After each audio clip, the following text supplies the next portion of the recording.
Hello, everybody. Welcome to the Connecting Life podcast. I'm your host, Diana Boskma.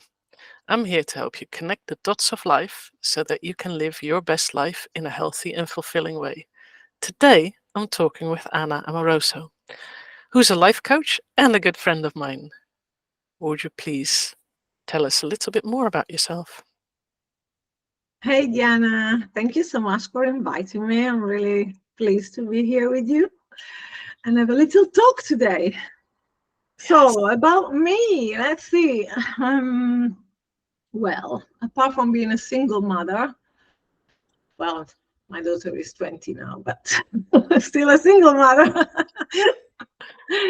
I am a life coach and I've been doing it about 4 years now. And yeah, really loving it. I love helping people. And I have grown a lot myself during these years, done a lot of work on myself, still doing it, will always do it. That's the way it is. And Yep. so, yeah, that's it. I live in Italy, but I coach internationally online. Awesome. Yeah, this working on yourself is an ongoing journey, that's for sure. Oh, yeah. So, today, Anna and I will have a conversation about self talk and compassion, because this is something that we've also been coaching each other a bit with. So, it's a good topic to talk about. Now, when you think about self talk, what comes up first for you? Self talk for me was critical self talk. Yeah. Those criticizing thoughts in your head that always Mhm. tell you there's something wrong with you. Yeah. You're Can not. relate to that. Why did you do this? How could you even think that? Those kind of thoughts come up for me. Yeah, I Yeah. some years ago I did a coaching program about um positivity and emotional intelligence. And there we talked about um, the judge is what we called it, because your own judge is always, the worst. And they talked about how we could label our judge, give it a name so that it's a little bit outside you, so you can tell your judge, as in, just have a seat. I expected you to come already, because everybody has a judge and everybody's struggling with it. But when you start taking it serious, Mm. then life gets harder. But the moment you see it as something that you don't have to take serious, you can just put it to the side, let it sit there and watch, it becomes a bit easier to deal with. At least it worked for me. Do you have Mm. any tips and tricks on how things could be Well, easier? for me, I tried a few things. Hmm. Um, I think journaling is good about your thoughts, Yeah.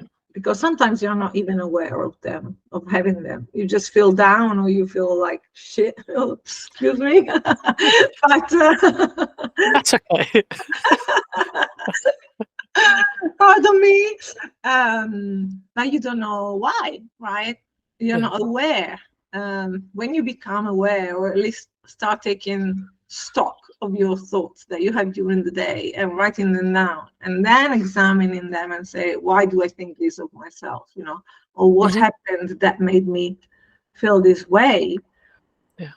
Because I think our thoughts, those critical thoughts, are a mix of the way we've been brought up, maybe from parents, teachers, society in general. Yeah. A bit is our survival brain that tries to keep us safe. Yep. So we will do anything to just stop us. Hmm. And so journaling worked for me. I must say that affirmations weren't that successful for me. Because if you don't believe it, it doesn't work. It actually, well, for me, it actually made me feel worse, Hmm. right? Yeah. So, yeah, but I'll share more if you want to know. If you want to know more, so yeah, journaling, and then I did other things. Yeah. For me, the affirmations things I can actually relate to, but also as I've been doing it for a long time, for me there was a shift at some point, because I initially didn't believe it, but I also felt I needed to persist with it for whatever reason. And only after a long time of doing it consistently every day did I get that shift where I did start believing it. But I was doing the same affirmation several times a day before, over time, I had this thing, actually this could be true. But I was also questioning my own thoughts. So I think that's got to go hand in hand with it, that when you want the affirmations to work, that you have to question your own judgment thoughts. Because the more you the more you keep judging what you're saying to yourself, the less likely you're going to actually believe it. And it's not an easy journey for a lot of people, and certainly hasn't been an easy journey for me, because there was a lot of judgment in me. And that, yeah, was childhood, that was school, that was the culture. There were so many factors in that. And analyzing that has also been helpful to figure out where it came from, so that I had to say, oh, wait, that doesn't make any sense. Why would I even believe that? And one of the books that I found really helpful with that was the Four Agreements, because in the first chapter, that's called Domestication, they talk about that. And then I watched a video at some point where there was, I'm not quoting it exactly right, but this is how it landed with me, is that we are the accumulated opinions of others. And that was a really good thing, because then I thought, wait, so what I'm telling to myself is what someone told me. I don't have to take it serious. And slowly but carefully, these things started to become easier to deal with. But it took time. It took quite some time. Definitely. Definitely takes time. Yeah. And then, being compassionate with yourself about that. I couldn't always do that either, because I just wanted it now. Yeah, I think that's the thing that really changed many things for me. Understanding that, if I kept criticizing myself, I surely wouldn't feel better. And that doesn't get you anywhere, really. That just doesn't get you anywhere. And you need to understand that, behind every, how can I say, let's say every resistance or every judgment you have of yourself, there's something there to be explored and to be met with. And if you criticize it even more, it's going to make it even worse. Right? I found that for myself, creating the awareness of, I say that, why do I say that? Being aware of actually saying it, but then also understanding why I say that to myself. And then finding a way to forgive myself for doing that to myself, and then changing the narrative has been quite helpful. But I had to find some peace first with being able to do that, because it really took me time to change that narrative. And to be fair, there's still bits where I haven't managed to change the narrative, but in other places I have, and it's certainly made life a lot easier and a lot nicer. There's still a few topics that's just harder, and I can't do everything in one go, so it's step by step by step. It's a lifetime journey. Yeah, absolutely. I mean, because we have, if you think about it, well, let's say for me, I'm like 54. I've lived for 50 years with, all I've learned. So now it's a question of like letting that go, and as they say, peel it off like an onion, peel off every sheet of onion or whatever, and start relearning a new way. And it takes time, It does. Yep.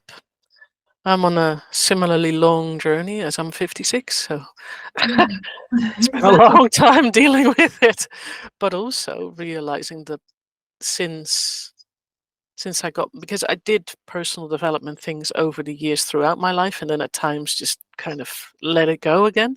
But every time I went back into it, my life got better and nicer. So it's certainly worth the effort, because it just makes things, it makes me treating myself better, which means that everyone around me feels better as well, because there's that effect. When I feel better, others feel better. So it's this whole thing of, when I want to do good in the world, as I do as a coach, I also have to be good to myself and have that self-love to want to do good for myself as well, which has been a really good journey. Yes, absolutely. And that's where also, as you were saying, compassion comes in, because if there are some parts of us that think, that there's something missing in us, or we're not right for some reason, or we will never make it, we will never get there, or whatever, we're like incapable, you need to listen to that part of you that believes that, because that's something that was built when you were little, right? Yes. And you need to meet to that little part that doesn't know that you have grown up, that you're an adult now and you can do things differently. You need to have a conversation with that part and reassure it and accept it and embrace it as it is. And that's what really, really helped me to change my way of thinking. Yes. Yeah, for me, one of the most insightful moments was actually reading the chapter on domestication in the Four Agreements. That was so eye-opening.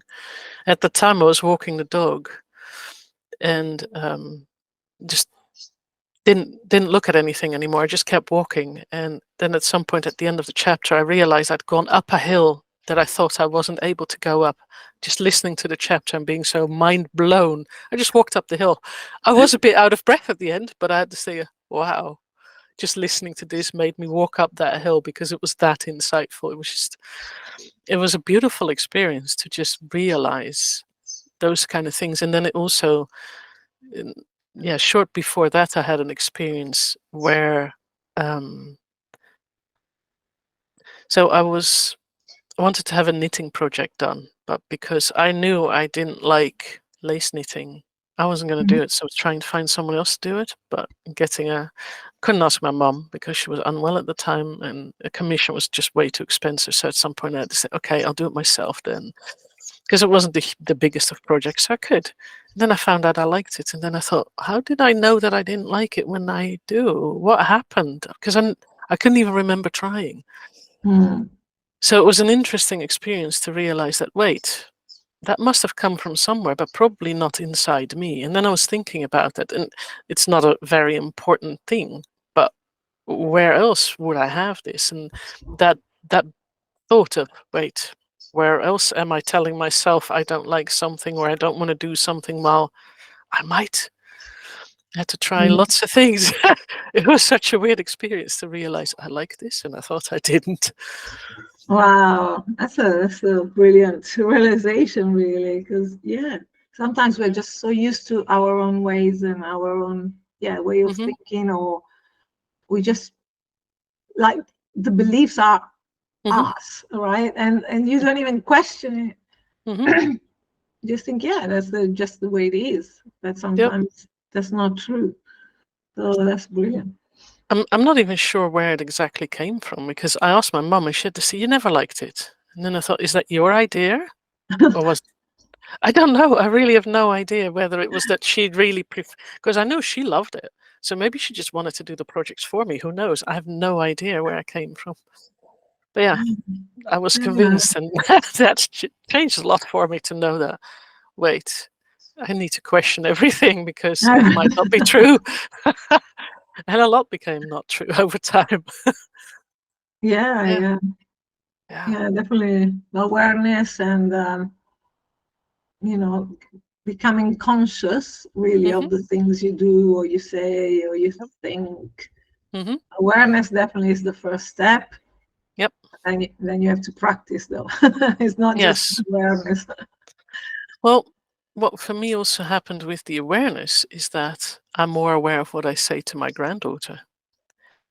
Because, you are the accumulated opinions of others always sits with me. And then I have this, what am I saying to my kids? What am I saying to my grandkid to set them up for something? So I'm not saying the negative things. I'm being very careful.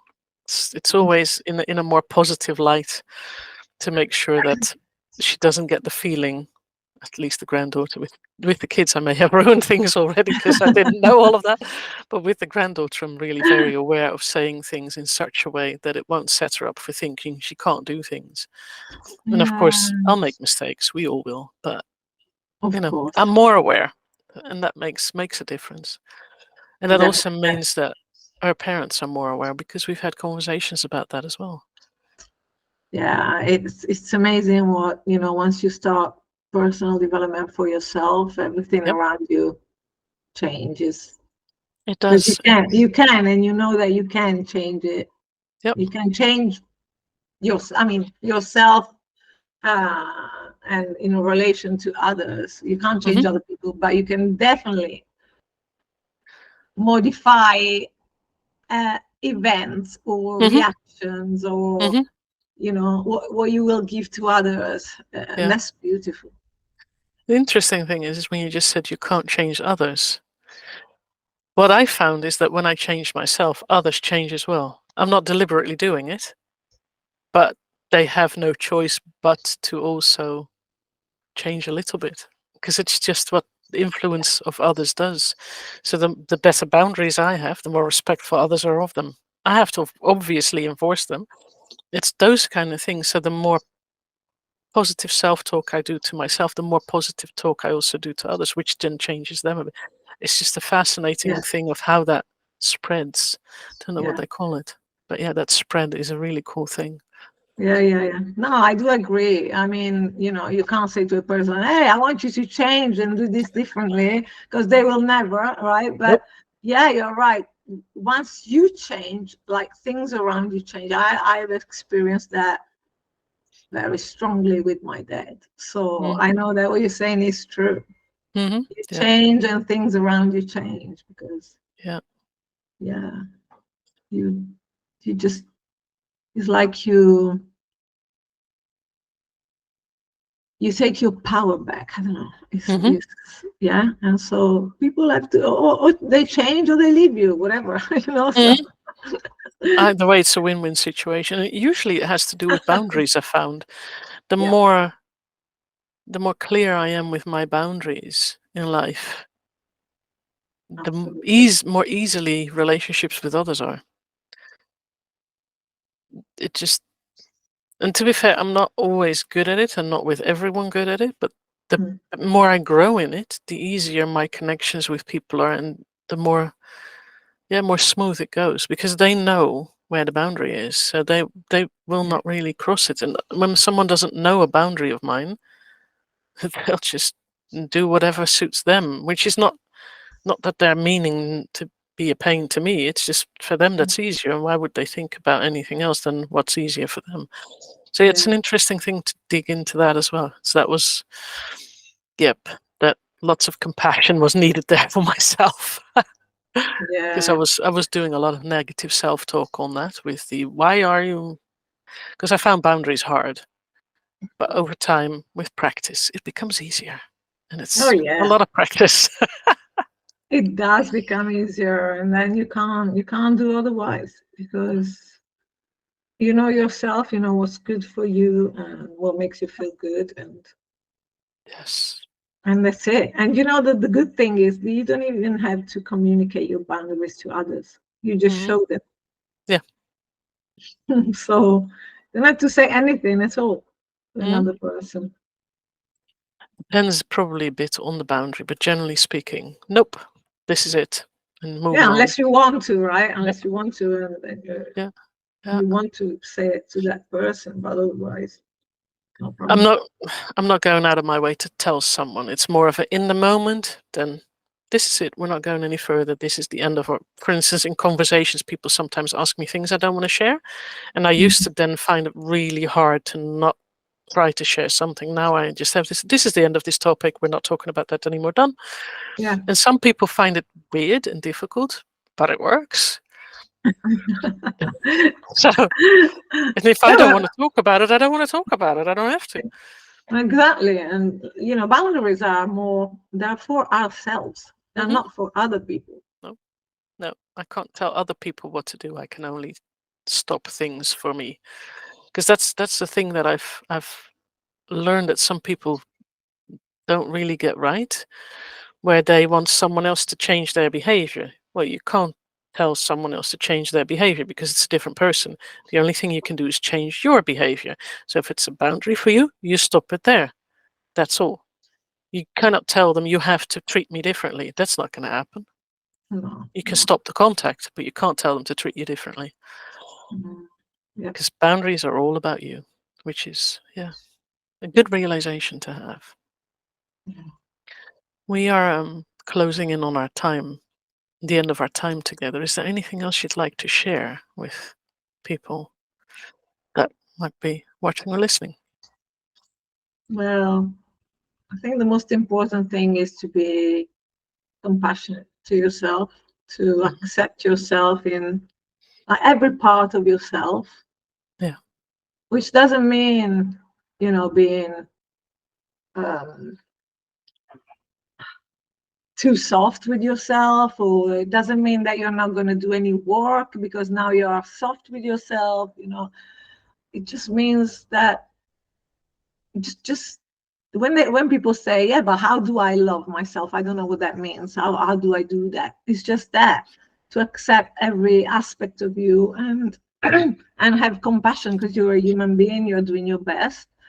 And this, at the same time, just comfort yourself, say, okay, yeah, maybe I made this mistake, but I can grow from it. I'm learning. Instead of having those critical words in your head, like, oh God, I messed it up, or I'm not capable, or whatever.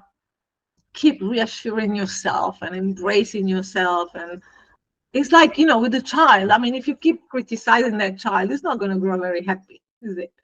And the same you have to do with yourself. Yeah. So yeah, that's my Yeah. little. Yeah. No, that's very true. With a young child, if you keep criticizing them for their walking skills, they may never walk. You motivate them, you help them. Actually, I actually read about children who were not treated particularly well, were in abusive situations and only crawled because they never learned. Mhm. It's pretty bad. So, and that's what we kind of do to ourselves at times. So, yeah, Yeah. be compassionate, be motivating. Yeah, that will work. Mhm. We'll do it much better. So, I want to thank you for joining me today. And I really, really enjoyed this conversation. It was really cool. So now I have another question for you. So when viewers or listeners would like to contact you, how can they do this? So they can find me on Facebook, Cool. Anna Amoroso, All right. or they can write via mail, or send me a message. The email is annacoachfreedom@gmail.com. All right. Cool. I will, of course, add the information that you just shared in the notes of the podcast so that they can more easily find you, probably just a click on a link. So, Yeah, and great. this is it for today then. Thank you very much for joining me, and hopefully we'll do it again at some point. Thank you very much, Diana. You're welcome. Bye bye, everyone. Bye.